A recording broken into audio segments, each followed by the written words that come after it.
हम डिस्कस करने वाले हैं टेक्सोनोमिक एड्स के बारे में।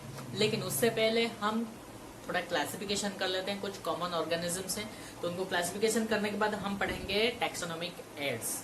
ठीक है, तो पहले हम देखते हैं क्लासिफिकेशन का मतलब हमें क्या करना है। क्लासिफिकेशन मतलब उनका जो कैटेगरीज है, 7 कैटेगरीज, उनका डिफाइन करना है। जैसे किंगडम हो गया, उस ऑर्गेनिज्म कौन सा किंगडम के अंडर आता है, कौन से फाइलम में आता है, कौन सा class, order, family, genus, species, ये सब आइडेंटिफाई करना है। तो पहले हम देखते हैं मैन और ह्यूमंस। ठीक है, तो किंगडम कौन सा किंगडम में आता है, ये एनिमलिया। ओके, नेक्स्ट कौन सा फाइलम में आता है, कॉर्डाटा। कौन सा क्लास में,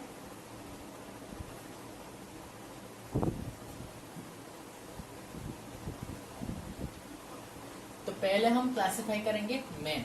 तो मैन कौन सा kingdom, phylum, class, order, family, genus, species में आता है, ये सबको हमें आइडेंटिफाई करना है और क्लासिफाई करना है। तो पहले किंगडम हो गया, किंगडम हो गया एनिमलिया। इसका फाइलम हो गया कॉर्डाटा। क्लास हो गया मामालिया।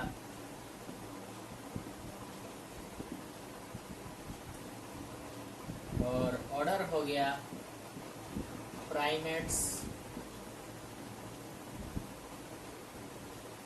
और फैमिली होमोनिडी। और जीनस होमो, स्पेसीज सैपियंस। ये हो गया उसका साइंटिफिक नेम होमो सैपियंस। तो उसका जो साइंटिफिक नेम होता है उससे हमें दो चीजें कंफर्म हो जाते हैं कि उसका जीनस क्या है, स्पेसीज क्या है। ठीक है, तो इसका जीनस है होमो और स्पेसीज है सैपियंस, और ये सब तो हमें याद रखना ही पड़ेगा। ठीक है, ये हो गया ह्यूमंस का क्लासिफिकेशन। उसके बाद देखते हैं और एक कॉमन ऑर्गेनिज्म, टाइगर। टाइगर का क्लासिफाई करते हैं।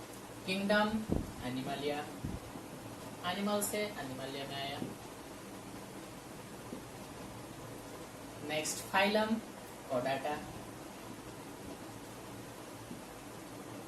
क्लास मामालिया, मामल से। और ऑर्डर कार्निवोरा।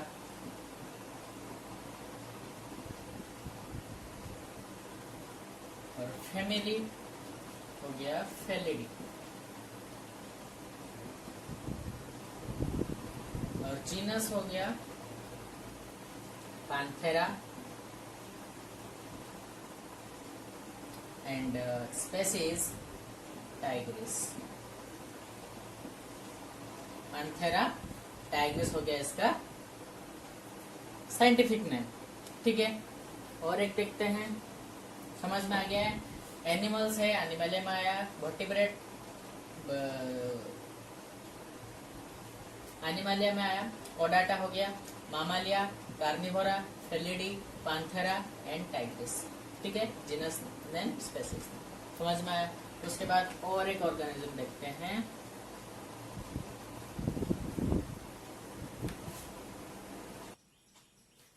तो उसके बाद देखते हैं मैंगो। मैंगो का तो साइंटिफिक नेम पता ही होगा, मैंगीफेरा इंडिका। तो पहले ये कौन सा किंगडम में आता है, ये आता है प्लांटी। ठीक है, और उसके बाद फाइलम क्या है, ट्रैकियोफाइटा।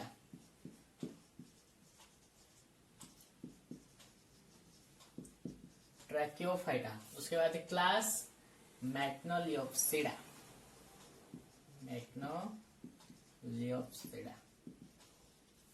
उसके बाद ऑर्डर सपिंडल्स। एंड फैमिली में आ गया अनाकार्डियासी।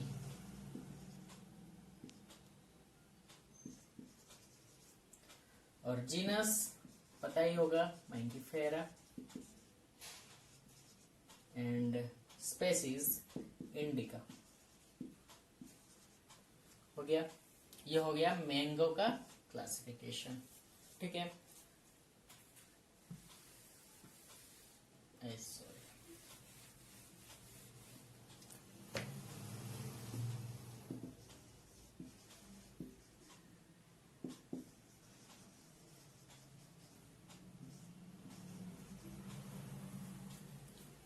उसके बाद देखते हैं bakers east.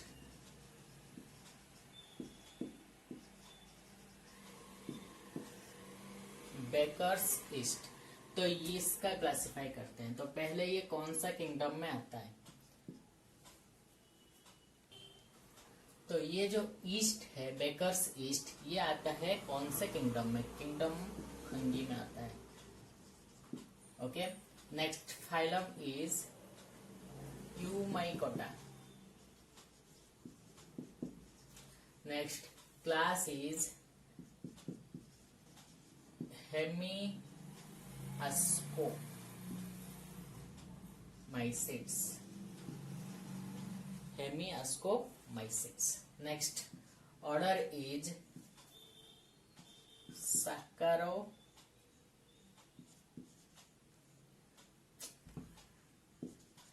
Saccharomycetes and family करंट आ गया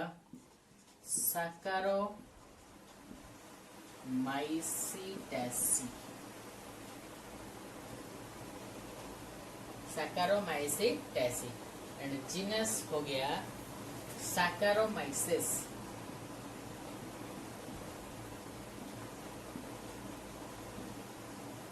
एंड स्पेसीज इज Cerevisiae।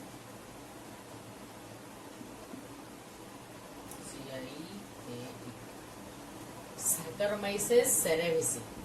ठीक है, Saccharomyces cerevisiae is the genus name and species name respectively।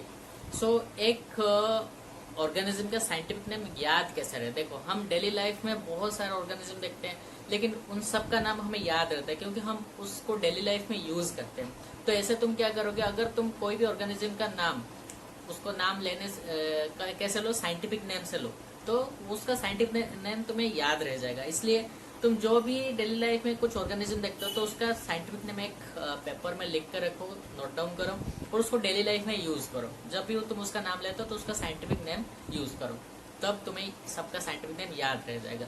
ठीक है, प्रैक्टिस हो जाएगा या याद रह जाएगा, कुछ हैबिट हो जाएगा तो कुछ प्रॉब्लम नहीं होगा। ठीक है, तो ये था कुछ कॉमन ऑर्गेनिज्म का क्लासिफिकेशन। तो अब हम अपने चैप्टर पे आते हैं, टैक्सोनॉमिक एड्स। क्या आते हैं? Taxonomic aids. तो ये क्या है? एड्स मतलब बीमारी वाला एड्स नहीं, वो होता है एक्वायर्ड इम्यूनोडेफिशिएंसी सिंड्रोम। उसको शॉर्ट में एड्स लिखते हैं, वो कैपिटल में होता है सब, एक्वायर्ड इम्यूनोडेफिशिएंसी सिंड्रोम। लेकिन यहाँ पर जो एड है, इसका मतलब है जो चीज हमें मदद करता है। जैसे टीचिंग करने में मुझे ये मार्कर हेल्पफुल है, और ये इरेजर और वो बुक, कॉपी, ये सब मुझे हेल्प करते हैं, तो इसको बोलते हैं एड, टीचिंग एड्स बोलते हैं। वैसे ही टैक्सोनॉमी को स्टडी करने के लिए जो भी चीज हमें मदद करता है उसको बोलते हैं टैक्सोनॉमिक एड। तो पहले समझते हैं टैक्सोनॉमी क्या है। पहले ही पिछले वीडियो में मैं बता दिया था, लेकिन और एक बार बता देता हूँ, कोई बात नहीं। टैक्सोनॉमिक का एक ग्रीक वर्ड आया है टैक्सिस, जिसका मतलब है arrangement, and nomos means law. ठीक है, so taxonomy is the process of classification और process of arrangement. It is a process of classification means arrangement करना, क्लासिफाई करना। उस समय क्या मदद मिलता है? So it deals with identification of the organism. तो ये हमें क्या करता है, मदद करता है, आइडेंटिफाई कर देता है। ठीक है, तो taxonomy is the process of classification of the organism and it deals with the identification of the organism. Identify कर देगा, उसका कैरेक्टर क्या है पता कर लेगा। ठीक है, तो ये होता है टैक्सोनॉमी। तो टैक्सोनॉमी के एड्स से हम टैक्सोनॉमी के पास क्यों चले आए, क्योंकि तुम्हें टैक्सोनॉमी के बारे में पता होना चाहिए, इसलिए थोड़ा याद दिला दिया। तो कोई भी ऑर्गेनिज्म के बारे में जानने के लिए हमें क्या चाहिए, उसके बारे में स्टडी करना चाहिए। ठीक है, तो एक ऑर्गेनिज्म के ऊपर स्टडी करने के लिए हमें कुछ चीजें चाहिए, तो उसको बोलते हैं टैक्सोनॉमिक एड्स। ठीक है, जैसे मैं टीचिंग कर रहा हूँ, मुझे टीचिंग के लिए ये चाहिए, इरेजर चाहिए, बुक चाहिए, कॉपी चाहिए। ठीक है, तो इसको बोलते हैं टीचिंग एड्स। वैसे ही टैक्सोनॉमी को स्टडी करने के लिए जो भी चीजें चाहिए उसको बोलते हैं टैक्सोनॉमिक एड्स। ठीक है, तो हमें स्टडी करना क्या जरूरत आ गया, कोई भी ऑर्गेनिज्म के बारे में जानने से हमें कुछ फायदे होते हैं। क्या फायदे होते हैं, तो इसका नुकसान क्या है, फायदा क्या है, और ये एनवायरमेंट के ऊपर क्या इम्पैक्ट डालता है, इसके बारे में हमें पता चल जाता है। तो इसलिए हमें टैक्सोनॉमी के ऊपर स्टडी करना, टैक्सोनॉमी मतलब ऑर्गेनिज्म के ऊपर स्टडी करना चाहिए। नया नया ऑर्गेनिज्म आइडेंटिफाई होंगे, क्लासिफाई करेंगे, तो उसका क्या है, कैरेक्टर है, प्रॉपर्टीज है, सब पता चल जाएगा। तो इससे हमें क्या होगा, बहुत सारे फायदे हैं। तो एक तो उसका मतलब वो हमें क्या नुकसान पहुंचा रहा है, क्या फायदा पहुंचा रहा है, और उसका एनवायरमेंट के ऊपर क्या इम्पैक्ट है, ये सब बातें पता चल जाते हैं, और नए नए ऑर्गेनिज्म भी आइडेंटिफाई हो जाते हैं। तो टैक्सोनॉमी को स्टडी करने के लिए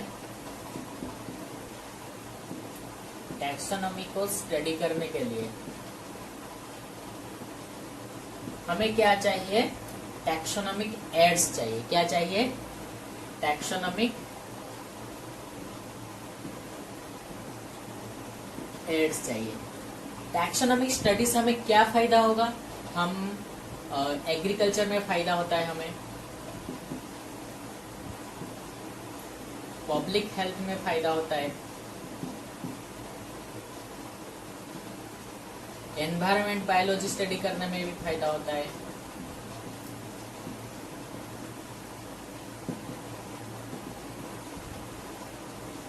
ठीक है, तो ये सारे इसका फायदे हैं।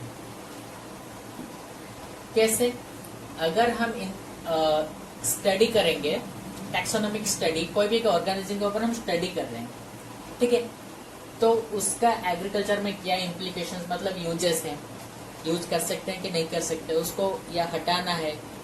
ठीक है, तो इसके लिए हम क्या करते हैं, पेस्टिसाइड्स, इंसेक्टिसाइड्स जो भी है निकालते हैं, उसको मतलब बाहर निकालने के लिए, मारने के लिए, जो भी है। पब्लिक हेल्थ के लिए भी जरूरी है, इससे कोई भी ऑर्गेनिज्म से क्या बीमारी फैलता है, उसके लिए उसको कैसे रोक सकते हैं, उसके लिए भी दवाई निकाल सकते हैं। एनवायरमेंट बायोलॉजी के ऊपर भी हम स्टडी कर सकते हैं, मतलब मदद मिल सकता है, कैसे एनवायरमेंट के ऊपर इनका इम्पैक्ट क्या है। ठीक है, तो ये हो गया हमारा टैक्सोनॉमिक स्टडी से क्या फायदा होता है। टैक्सोनॉमिक स्टडी करने के लिए हमें कुछ टैक्सोनॉमिक एड्स की जरूरत है। ठीक है, क्यों, अगर हम उसको टैक्सोनॉमिक एड से क्या मिलता है, हमें एग्जैक्ट आइडेंटिफिकेशन कर पाते हैं। टैक्सोनॉमिक एड्स हमें टैक्सोनॉमिक स्टडी में मदद करता है। कैसे, कोई भी ऑर्गेनिज्म को एग्जैक्ट आइडेंटिफाई करेंगे, आइडेंटिफाई करने से तो ही हमें उसका कैरेक्टर पता चलेगा, और उसका हम पेस्टिसाइड्स, इंसेक्टिसाइड जो भी हम उसको निकाल सकते हैं। फिर आते हैं टैक्सोनॉमिक स्टडी करने के लिए हमें चाहिए क्या। ठीक है, टैक्सोनॉमिक स्टडी करने के लिए हमें क्या चाहिए, बहुत ही इंटेंसिव लैबोरेटरी चाहिए, बहुत ही इंटेंसिव लैबोरेटरी, मतलब उस लैबोरेटरी में सब कुछ होगा, जैसे टेस्ट करने के लिए केमिकल्स और माइक्रोस्कोप, अच्छे माइक्रोस्कोप, इलेक्ट्रॉनिक माइक्रोस्कोप। ठीक है, इंटेंसिव लैबोरेटरी। और या तो हम फील्ड स्टडीज में भी जा सकते हैं। फील्ड स्टडीज मतलब फील्ड में घूम घूम के ऑर्गेनिज्म कलेक्ट करेंगे, फील्ड स्टडीज। ठीक है, और क्या कर सकते हैं, इंटेंसिव लैबोरेटरी बना दिए फील्ड स्टडीज के। लेकिन लैबोरेटरी में क्या खाली बैठ के हम स्टडी करेंगे, नहीं, ऑर्गेनिज्म लाएंगे, तो ऑर्गेनिज्म एक्चुअल ऑर्गेनिज्म चाहिए, स्पेसिमेन चाहिए, एक्चुअल स्पेसिमेन चाहिए। तो कभी कभी ये स्पेसिमेन को प्रिजर्व करके रखा जाता है फॉर फ्यूचर स्टडीज।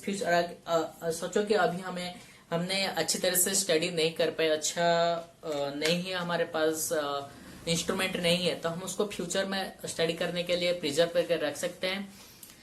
तो जब फ्यूचर में अच्छा इंस्ट्रूमेंट मिल जाएगा हमें तो फिर और भी स्टडी कर पाएंगे, नहीं तो अगर हम नहीं कर पाए बाद में भी उसको हम स्टडी कर सकते हैं। कौन करेगा ना, हमारा जो फ्यूचर में जो भी सब साइंटिस्ट आएंगे, बायोलॉजिस्ट आएंगे, वो स्टडी कर पाएंगे उसके ऊपर, इसलिए उसको प्रिजर्व करके रखा जाता है फॉर फ्यूचर। ठीक है। और इससे क्या होता है ना, इससे हमें सिस्टमेटिक्स के बारे में भी पता चलता है। और क्या होता है ना, the relationship between plant and animals is also studied and which is essential for systematics. ठीक है। तो ये हो गया हमारा टैक्सोनॉमी स्टडी का क्या फायदा और कैसे करेंगे। टैक्सोनॉमिक एड्स के पास आते हैं जो हमें टैक्सोनॉमिक स्टडी में मदद करते हैं। क्या क्या है वो। फर्स्ट आ गया हमारा हर्बारियम। ठीक है। उसके बाद आया हमारा बॉटनिकल गार्डन,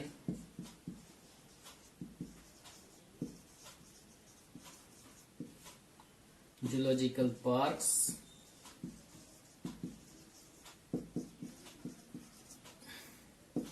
म्यूजियम।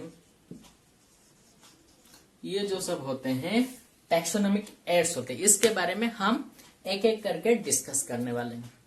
ठीक है। तो इसको पहले हम डिस्कस करेंगे क्या, हर्बारियम के बारे में।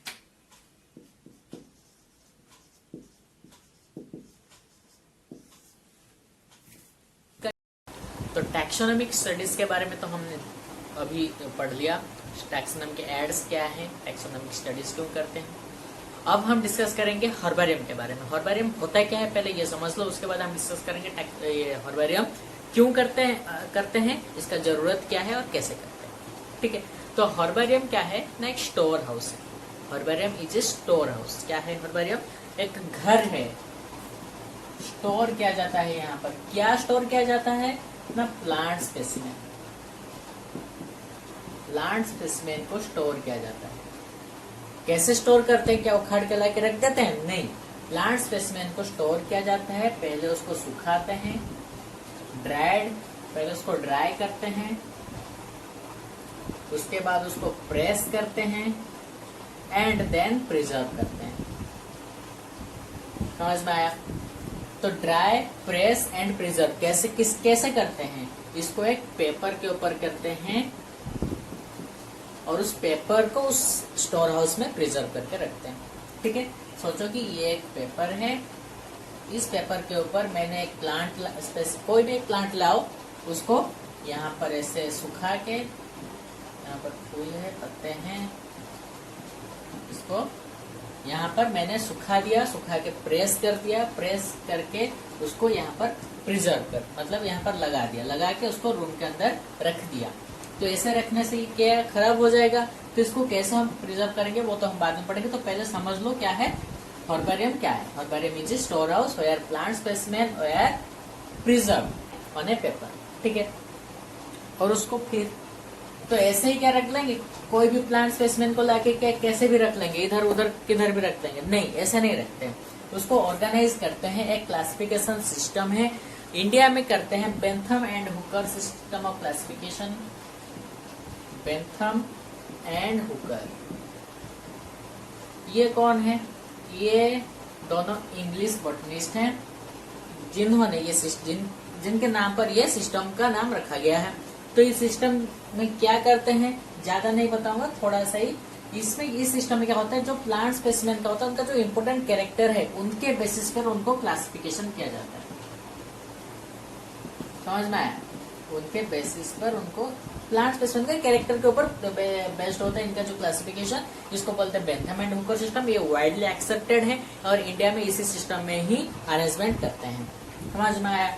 तो हमने अभी ऑर्गेनाइज कर दिया, तो इससे फायदा क्या होता है, देखो जब भी कोई कलेक्ट करता है तो उसके नीचे उसका नाम लिखा होता है। इस सिस्टम में क्या होता है, उसका नाम लिखा होता है, कब, कहाँ और क्यों, सॉरी कौन, किसने कलेक्ट किया, कब कलेक्ट किया और किस जगह पे कलेक्ट किया, तो वो सब लिखा होता है, डिस्क्रिप्शन लिखा होता है। तो जब भी इस तरह लिखा होता है तो हमें उसका इंग्लिश में भी पता चलता है, लोकल में भी पता चलता है, ठीक है, और उसका यूज क्या है, लोकल यूज क्या है, सब पता चलता है। तो इसको हम क्या करते हैं, जब टैक्सोनॉमिक स्टडीज होता है तो ये जो हर्बेरियम जो हमने बनाया था इसको क्विक रेफरल मिलता है। इसको जब टैक्सोनॉमिक स्टडीज होता है तो इस हर्बेरियम को क्विक रेफरल में लिया जाता है। जाने अनजाने में हमने हर्बेरियम हर जगह देखा है, बहुत सी जगह देखा है। फिल्मों में देखा होगा, लड़का लड़की को फूल देता है, गुलाब का फूल देता है, उस गुलाब का फूल को वो अपने बुक के अंदर रख देता है, तो उसको वो प्रिजर्व करता है ना। कोई लड़का अगर बुक में फूल रखता है तो उसको प्रिजर्व करना मतलब बहुत दिन तक रखना चाहता है। क्यों रखना चाहता है? उसको कोई दिया होगा, फिल्मों में देखा ना, हीरोइन देता है हीरो को, हीरोज देते हैं हीरोइन को, वो जब फूल देते हैं वो उसको बुक में रख लेते हैं, ठीक है, छुपा के रख लेते हैं। तो वो फूल क्या हमेशा वैसे ही रहेगा, खिला हुआ, मतलब फ्रेश रहेगा क्या? नहीं, वो बुक के अंदर रह के सूख जाएगा। सूखने के बाद वो पूरा प्रेस हो जाएगा, प्रेस मतलब पूरा कागज की तरह पतला हो जाएगा और उसके अंदर वो रह जाएगा, ठीक है। देखा होगा इस तरह कोई अगर चॉकलेट दे दे, वो चॉकलेट को जो पैकेट होता है उसको चॉकलेट खा के पैकेट को बुक के अंदर रख लेते हैं। तो ये होता है प्रिजर्वेशन। और जो बुक के अंदर हमने रख लिया वो प्रेस हो गया, सूख गया, सूख के प्रेस हो गया और प्रिजर्व हो गया। तो ये होता है एक हर्बेरियम का एग्जाम्पल मैं दे रहा हूँ, ऐसा नहीं करते लेकिन वे रखते हैं, ठीक है, तुम लोग भी रखते होगे। तो ये एक एग्जाम्पल था कि ऐसे करते हैं हर्बेरियम, तुम लोगों ने देखा होगा, ठीक है। तो हर्बेरियम का नीड क्या है, जरूरत क्या है, आवश्यकता क्या है इसका? देखो, तुम बायोलॉजी पढ़ रहे हो तो as a biology student you have to know, ये तुम्हें जानना जरूरी है। तुम बोलो क्यों जरूरी है, हमें क्यों जानना जरूरी है? क्योंकि तुम बायोलॉजी स्टूडेंट हो, तुमने बायोलॉजी लिया है, ठीक है।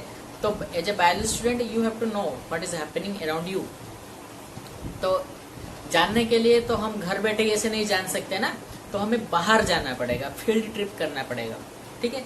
तुम्हें फील्ड ट्रिप करना पड़ेगा और ज्यादा जानने के लिए फील्ड ट्रिप करना पड़ेगा, नेचर वॉक करना पड़ेगा। नेचर वॉक मतलब स्कूल में क्या करते हैं, बच्चों को कभी कभी पार्क घुमाने ले जाते हैं, गार्डन घुमाने ले जाते हैं। तो गार्डन ऐसे क्या तुम्हें एंटरटेन करने के लिए लेके जाते हैं? नहीं, गार्डन में तुम्हें बहुत सारे प्लांट स्पेसीज होते हैं, एनिमल्स, बर्ड्स, बहुत सारे स्पेसीज होते हैं जिसको तुम्हें देखना है और उनको आइडेंटिफाई करना है, उनके कैरेक्टर के बारे में जानना है। तो इससे क्या होगा, तुम्हारे अंदर क्यूरियोसिटी पैदा होगा, मतलब जानने के लिए और भी ज्यादा उत्साह पैदा होगा तुम्हारे अंदर, ठीक है। इसलिए फील्ड ट्रिप करते हैं और नेचर वर्क करते हैं। इसका मतलब ये नहीं है कि तुम्हें स्कूल में हमेशा लेके जाएंगे, नहीं। तो हमें फील्ड ट्रिप नेचर वर्क से क्या पता क्या होता है, नेचर के बारे में ज्यादा पता चलता है। लेकिन तुम जो फील्ड ट्रिप करते हो तो तुम्हें सारी के सारी चीजें याद तो नहीं रहते हैं ना। तुम जा रहे हो, आज तुम जा रहे हो, कल पूछोगे तुम रास्ते में क्या देखा, तुम भूल गए होगे, ठीक है, ये ऑब्वियस बात है। तो जब भी हम कोई फील्ड ट्रिप करते हैं, नेचर वर्क करते हैं, तो हमेशा अपने साथ एक डायरी रखना। उस डायरी में तुम नोट डाउन करना तुमने क्या क्या प्लांट स्पेसीज देखा, उनके इंपोर्टेंट कैरेक्टर्स और कहाँ देखा, उसको नोट डाउन करना, ठीक है। तो हमेशा अपने साथ एक डायरी रखना, डायरी मेंटेन करना। जब भी हम फील्ड ट्रिप करते हैं डायरी लेके जाना।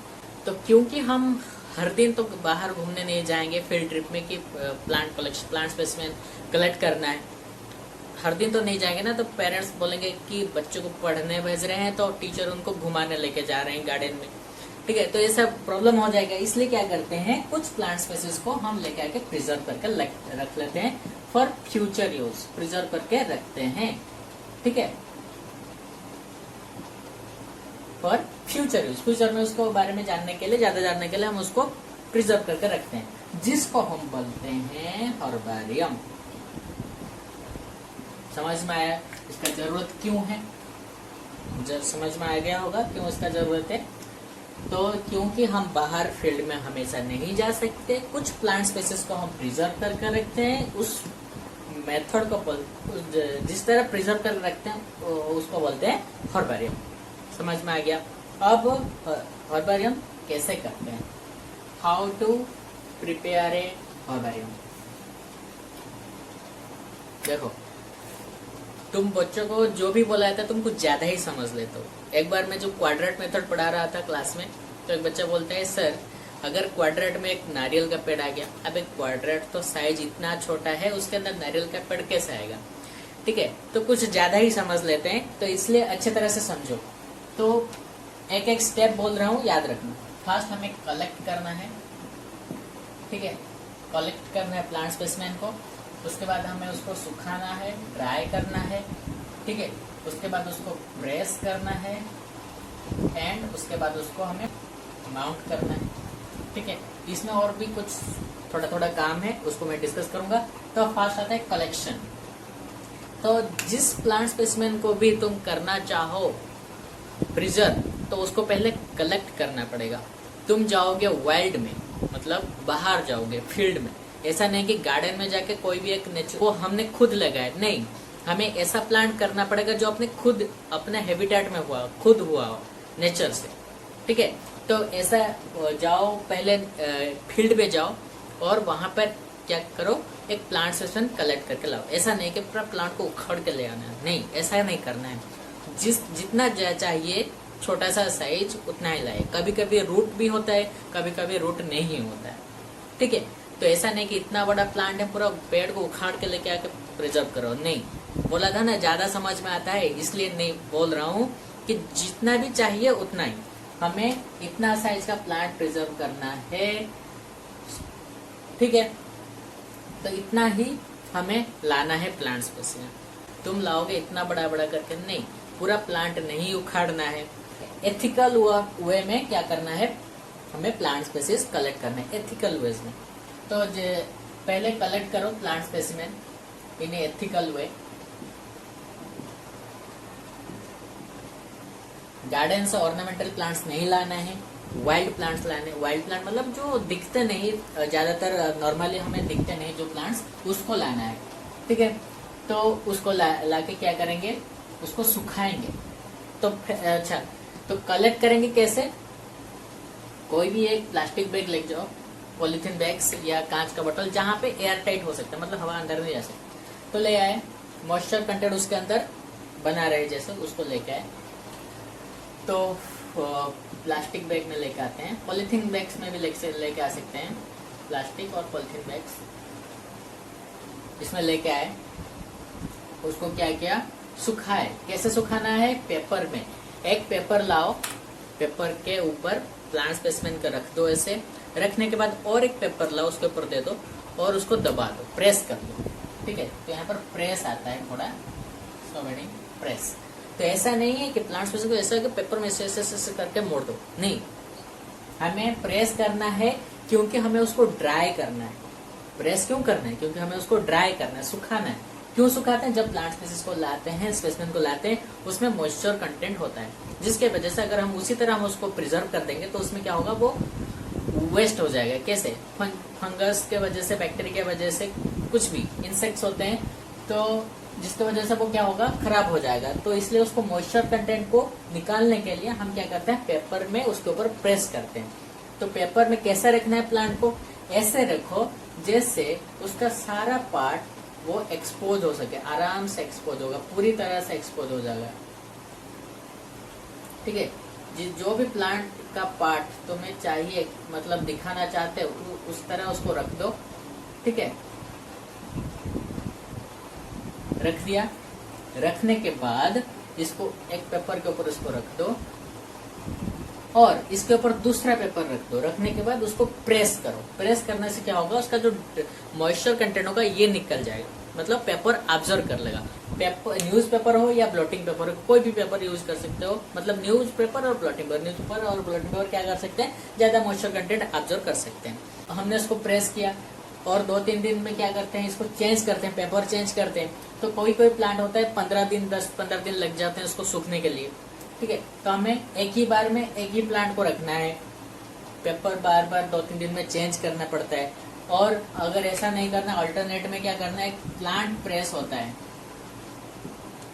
लकड़ी का होता है प्लांट प्रेस। तो इसमें क्या होता है, 2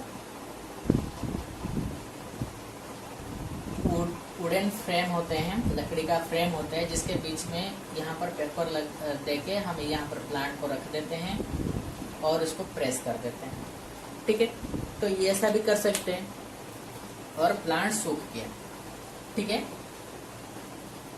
ड्राई हो गया, तो यहाँ पर हम उसको डिसइंफेक्टेड कर देंगे। डिसइंफेक्ट मतलब थोड़ा सा केमिकल्स दे देंगे। क्या? कार्बन बाइसल्फाइड और डीडीटी, और ये कुछ केमिकल्स होते हैं जो डिसइंफेक्ट करने में यूज होता है। ठीक है, तो ड्राई हो गया, कलेक्ट कर लिया हमने, ड्राई कर लिया, अब प्रेस भी कर लिया। यहाँ पर आ गया, सॉरी, ड्राई और प्रेस एक ही। ठीक है, तो ड्राई करके प्रेस कर दिया। उसके बाद क्या करना है, हमें माउंट करना है। तो एक पेपर लाओ, एक हर्बारियम शीट मिलता है, थोड़ा थिक होता है, उसके ऊपर इसको माउंट करना है। क्या करना है, यहाँ पर ग्लू से इसको चिपका दो या तो सीविंग कर दो, सी दो इसको सुई से। ठीक है, सुई धागा से इसको सी दो। ठीक है, जहां पर ग्लू नहीं लग रहा है तो उसको सी दो। ध्यान रखना कि जब ये सूख गया होगा उसको धीरे से उठाना, बहुत ही ध्यान से उठाना। क्यों?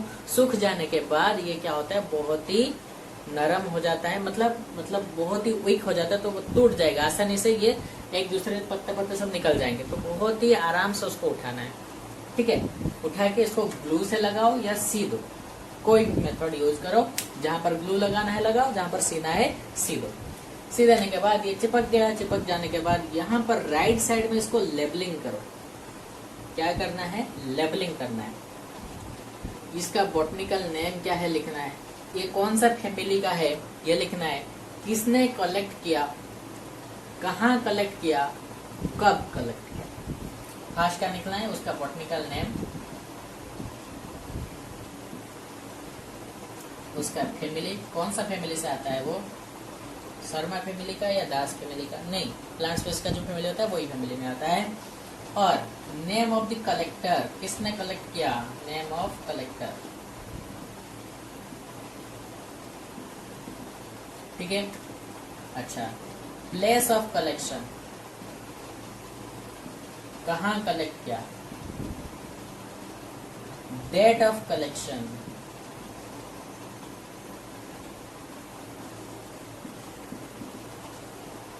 ठीक है। तो ये सारा डिस्क्रिप्शन यहाँ पे लिख देते हैं। इस स्टेप को बोलते हैं लेबलिंग। क्या बोलते हैं, लेबलिंग। ठीक है, तो इससे क्या पता चलता है कि प्लांट स्पीसीज कब कलेक्ट हुआ, किसने किया, नाम क्या है, कौन सा फैमिली का है। तो इससे क्या होता है ना, अरेंजमेंट करने में मदद होता है। जब भी हम हर्बेरियम जब बनाते हैं, एक ही फैमिली का पहले बनाते हैं, एक ही फैमिली का बहुत सारे बना देते हैं, तो उसको अरेंजमेंट करने में मदद मिलता है। तो एक प्लांट का जैसे सोचोगे सोलानेसी फैमिली का कोई प्लांट को मैं कोई जितने भी सोलानेसी फैमिली में जितने भी आते हैं प्लांट स्पेसीज, उसको मैं उसके ऊपर मैं हर्बेरियम बना रहा हूँ। तो अगर मैं उसका फैमिली नाम लिखाऊंगा और एक फैमिली मैंने बनाया कॉन्वोल्वोल्बासी, तो उस फैमिली का प्लांट इसके अंदर मिक्स ना हो जाए, इसलिए उस फैमिली का नाम यहाँ पर लिखा जाता है। समझ में आया? हाँ, तो ये हो गया हमारा अरेंजमेंट। तो इसको सॉरी, ये हो गया हमारा लेबलिंग। तो हमने बना लिया हर्बेरियम, और इसके बाद इसको प्रिजर्व कैसे करेंगे। तो प्रिजर्व कर, तो ये जब भी हम रखते हैं तो ये फंगस के वजह से हो, fungi, bacteria, insects time to time इसको खा जाने के लिए आ जाते हैं। ठीक है, तो ये नष्ट हो जाएगा। तो इसको बचाने के लिए हम केमिकल्स यूज करते हैं जिसको बोलते हैं डिसइंफेक्टेंट। तो वो क्या होता है, कुछ होता है कार्बन बाइसल्फाइड, एक का नाम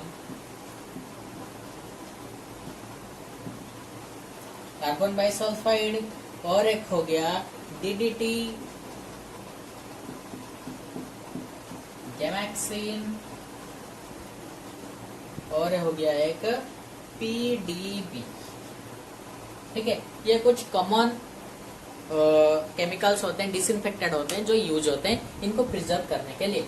तो इनको टाइम टू टाइम इनको दिया जाता है, केमिकल यहाँ पर यूज किया जाता है इनको प्रिजर्व करने के लिए। नहीं तो ये वेस्ट हो जाएंगे, कीड़े मकोड़े खा जाएंगे, तुम प्रिजर्व करके रख दोगे, लेकिन बाद में आके ढूंढते रहोगे कहाँ गया मैंने प्रिजर्व किया था। अच्छा, ये हो गया कुछ प्लांट्स का। लेकिन कुछ aquatic प्लांट्स होते हैं जिसको हम प्रिजर्व करना चाहते हैं, लेकिन कैसे प्रिजर्व करें। तो उनको, जैसे हाइड्रिला हो गया एक aquatic प्लांट्स, उसको प्रिजर्व करने के लिए हम यूज करते हैं फॉर्मालिन। फॉर्मालिन 5% फॉर्मालिन सॉल्यूशन में उनको प्रिजर्व करके रखा जाता है। लाइकेंस को क्या किया जाता है? लाइकेंस को सिंपली सुखा के एक बॉक्स में रखा जाता है, कांच का कवर दे देके, और उसको सिंपली हम देख सकते हैं। जितने भी अलगी हैं, फंगी हैं, बैक्टीरिया हैं, फंगी बैक्टीरिया जो भी है, इनको 5% मशरूम ये सबको 5% फॉर्मालिन सॉल्यूशन में प्रिजर्व करके रखा जाता है। अच्छा, तो कुछ लिस्ट है हर्बेरियम का, इंडिया में है और फॉरेन में है। तो कुछ इम्पोर्टेंट हैं जिसको मैं यहाँ पर मेंशन कर देता हूँ और पूरा लिस्ट आपको यहाँ पर दे देता हूँ। ठीक है, देख लेना और याद रख लेना। तो फर्स्ट जो हर्बेरियम था वो 1845 में हुआ था। 1845 में यूनिवर्सिटी ऑफ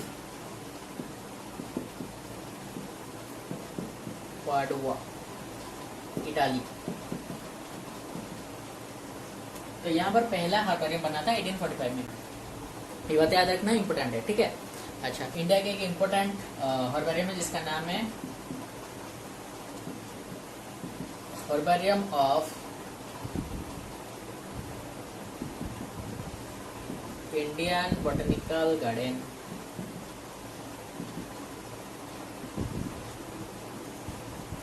जो कि है कोलकाता में।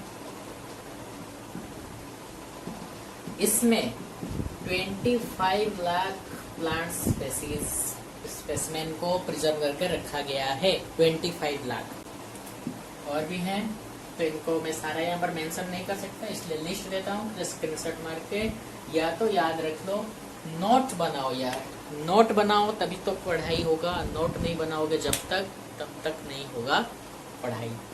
ठीक है, तो ये हो गया हर्बेरियम के बारे में। ठीक है, हर्बेरियम क्या है? स्टोर हाउस है जहाँ पर प्लांट स्पेसिमेन को कलेक्ट करते हैं, सुखा के प्रेस करके प्रिजर्व करके रखते हैं। और उस सारा, जब वो सारा घर को हम बोलते हैं हर्बेरियम। हर्बेरियम सिर्फ एक ही पेपर को नहीं बोलते, वो जितना भी हमने कलेक्ट किया उस सारा को, कलेक्शन को बोलते हैं हर्बेरियम। जहाँ पे उसको रखते हैं, इस एक घर में उसको रखते हैं, उसको बोलते हैं हर्बेरियम। समझ में आए? एक पेपर को नहीं बोलते हर्बेरियम। तो हर्बेरियम के बाद अब आता है बॉटनिकल गार्डन के बारे में। तो बॉटनिकल गार्डन क्या होता है, ये फीचर के बारे में थोड़ा देख लेते हैं। ये पॉइंट सब बॉटनिकल गार्डन क्या होता है? बहुत ही बड़ा साइज का होता है हर्बेरियम। तो हम सीट के ऊपर बना रहे थे, पेपर सीट के ऊपर। तो बॉटनिकल गार्डन क्या होता है? ये बहुत ही बड़ा साइज का होता है, ट्रैक्ट होता है, जहां पर लिविंग प्लांट्स को लगाया जाता है। So it is a collection of living plants for research and reference. तो यहाँ पर क्या होता है? लिविंग प्लांट्स का कलेक्शन होता है, जहां पर हम उसको रिसर्च और रेफरेंस के लिए यूज कर सकते हैं। ठीक है, नेक्स्ट पॉइंट आता है plants grown for identification purposes only. यहाँ पर जो प्लांट्स लगाए जाते हैं वो आइडेंटिफिकेशन पर्पज। तो गार्डन में तो हर कोई आता है, लेकिन ज्यादातर आते हैं जो स्टूडेंट। बॉटनिकल गार्डन मतलब इंस्टीट्यूशन में होता है, एजुकेशनल इंस्टीट्यूट में होता है। तो वहां पर जो स्टूडेंट आते हैं वो आइडेंटिफिकेशन कैसे करते हैं ये जानने के लिए गार्डन को आते हैं। तो ये plants are grown for identification purposes, और आइडेंटिफिकेशन करने के लिए, इजी होने के लिए हर एक प्लांट में लेबल कर दिया जाता है ये, और उसका नाम लिख दिया जाता है कि ये प्लांट का लोकल नेम क्या है और साइंटिफिक नेम क्या है, जीनस नेम, स्पीशीज नेम लिख दिया जाता है। तो हर एक गार्डन में क्या होता है? हर्बेरियम होता है, एक लाइब्रेरी होता है, आर्ट एंड फोटोग्राफिक स्टडीज के लिए सेंटर होता है, और क्या होता है? लेक्चर पैविलियन होता है, नर्सरीज होता है। तो ये एक बॉटनिकल गार्डन में होता है।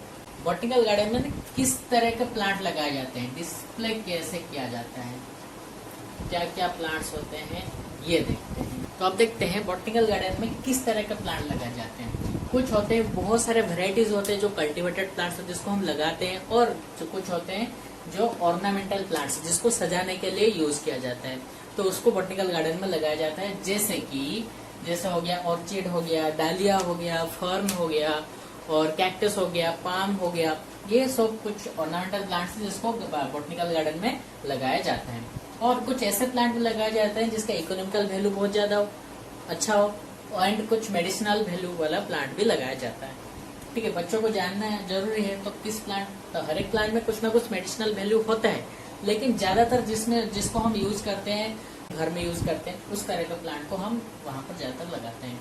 प्लांट शोइंग अडेप्टिव फीचर्स, कुछ प्लांट्स होते हैं जो अडेप्टिव फीचर्स दिखाते हैं, जैसे कुछ डेजर्ट प्लांट हो गए, कुछ मार्सी प्लांट्स हो गए एंड कुछ एक्वाटिक प्लांट्स हो गए। तो ये सारे प्लांट भी लगाए जाते हैं और कुछ वीड्स भी लगाए जाते हैं। वीड्स मतलब जो अनवांटेड प्लांट्स होते हैं, जैसे फार्मिंग करते हैं तो वहां पर कुछ अनवांटेड प्लांट्स आ जाते हैं। तो इसको कैसे कंट्रोल करना है यहाँ पर हमें सिखाया जाता है बॉटनिकल गार्डन में।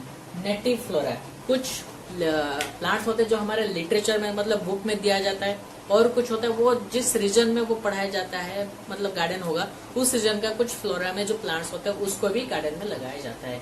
लोकल प्लांट्स जिसको बोलते हैं नेटिव फ्लोरा, इस तरह का प्लांट भी वहां पर लगाए जाते हैं। तो बॉटनिकल गार्डन का पर्पस क्या है देखते हैं। तो फर्स्ट आया सोर्स ऑफ इंफॉर्मेशन। तो बॉटनिकल गार्डन से हमें प्लांट के बारे में बहुत सारे इन्फॉर्मेशन पता चलता है, कब इसका फ्लावर आता है, कब फ्रूट आता है, इसके बारे में हमें पता चलता है, और कुछ मेडिसिनल वैल्यू के बारे में हमें पता चलता है। So it acts as a source of information. Second, it act as a outdoor laboratory for students and for researchers. सबके लिए एक आउटडोर लेबोरेटरी की तरह काम करते हैं, और यहाँ पर आके स्टडी करने में बच्चों को, रिसर्चर को, टीचर सबको अच्छा लगता है। बहुत ही क्यूरियोसिटी होता है जानने में। इस बॉटनिकल गार्डन में आके सबके प्लांट के बारे में जानने में बहुत ही मजा आता है और बच्चों को अच्छा भी लगता है। Site of beauty and relaxation, जब कुछ लोग यहाँ पर बच्चे भी होते हैं जो रिलैक्स होने के लिए, स्टडी करके बहुत थक गए होंगे और रिलैक्स होने के लिए गार्डन में आते हैं, तो नेचर में जो फ्लावर्स होते हैं उनको देखने के बाद बहुत ही रिलैक्स फील करते हैं। तो ये एक एग्जीबिशन भी यहाँ पर हम कर सकते हैं, जहाँ पे लोग क्या कर सकते हैं, यहाँ पर आके देखते हैं गार्डन को और अपने घर के लिए सुंदर सा फ्लावर, सुंदर सा अरेंजमेंट करते हैं। कौन सा फ्लावर लेने से उनके घर का अच्छा लगेगा वो वहां पर चूज कर सकते हैं। एंड और क्या कर सकते हैं यहाँ पर, तो यहाँ पर रेगुलर कोर्स भी मिलते हैं जहाँ पर लोग इसके बारे में जान सकते हैं कि हाउ मतलब गार्डन के बारे में बहुत कुछ जान सकते हैं, और कोर्स से उनको मिलता है कैसे अरेंजमेंट करने हैं, flower arrangement, plant arrangement, landscaping, इनके बारे में भी ये सब लोग जान सकते हैं। आज के लिए इतना ही। इस वीडियो में हमने बॉटनिकल गार्डन हर्बेरियम के बारे में डिस्कस कर दिया, और हमारे नेक्स्ट वीडियो में हम डिस्कस करेंगे म्यूजियम एंड जूलॉजिकल पार्क्स के बारे में। तो आज के लिए इतना ही। Thank you for watching this video. This is Manas Varna signing out.